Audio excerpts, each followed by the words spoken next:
இது ஒரு பெண்ணுக்கு நடந்த கொடுமை அல்ல, ஓர் பெண் இனத்திற்கு, ஒரு சமுதாயத்திற்கு ஏற்பட்ட ஒரு கொடுமை. 2025 கிருத்தன்யா என்னும் இளம் பெண், அவருடைய குரல் அவல ஓசை கேட்டு மனம் பதறுகிறது.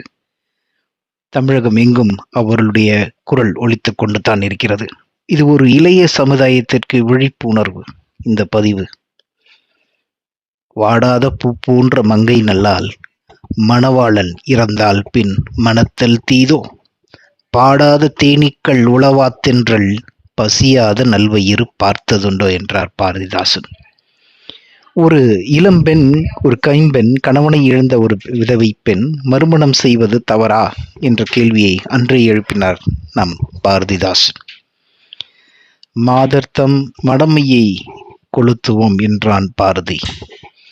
இவ்வளவு பெண்களுடைய விடுதலை பற்றி நமது பேரறிஞர்கள் 100 வருடங்களுக்கு மேலாக பெண் சுதந்திரம் வேண்டும், பெண்களுக்கு படிப்பு வேண்டும், ஸ்கில்ஸ் டெவலப்மெண்ட் வேண்டும் என்று சொல்லிக்கொண்டு தான் இருக்கிறார்கள்.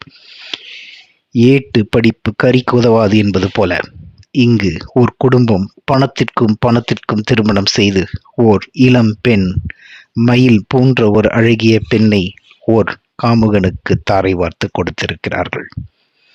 ஐயகோ, நெஞ்சு பொறுக்குதில்லையே, இந்த நிலைகெட்ட மனிதரை நினைந்து விட்டால் அஞ்சி அஞ்சி சாவார் இவர், அஞ்சாத பொருளில்லை அவனியிலே என்றான் பாரதி. அன்றே என் பாரதி உரைத்தான்.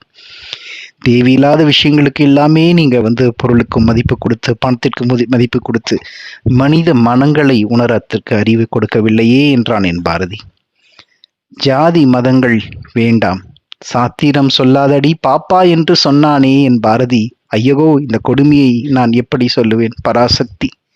என்னுடைய பாரதி அன்றே நினைந்து பார்த்தான். பெண்களுக்கு உச்சி மீது வானிடிந்து வீழுகின்ற போதிலும் அச்சமில்லை, அச்சமில்லை, அச்சம் என்பதில்லையே என்று சொல்லுங்கள் என்று சொன்னானே பாரதி. இச்சகத்தில் உள்ளோரெல்லாம் இணைந்து வந்த போதிலும் அச்சமில்லை, அச்சமில்லை, அச்சம் என்பதில்லையே என்று சொன்னானே. அது அந்த குழந்தைக்கு காதுகளில் விழவில்லையா? அச்சம், நாணம், மடம், பயிர்ப்பு இதெல்லாம் சொல்லி பெண்களை தலைகுனிய வைத்து இந்த உலகம் அவர்களை சீரழித்துக் கொண்டிருக்கிறது. ஆண் அரக்கர்களும் ஆண் ஆதிக்கம் செலுத்துபவர்களும் எத்தனையோ பேர் இங்கே இருக்கிறாங்க, இன்னும் வாழ்ந்து கொண்டுதான் இருக்கிறார்கள். மாமியார் என்ற போர்வையும் கணவன் என்ற போர்வையும் போட்டு இந்த மாதிரி ஒரு பெண் குழந்தைகளை கொல்பவர்களை இன்று சட்டம் தண்டிக்கட்டும், சட்டம் நீதியை உணர்த்தும். இது ஒரு விழிப்பான பதிவு. விழிப்பு நிலை அனைவருக்கும் வரட்டும். இனிமே நமது பெண் பிள்ளைகளை யார்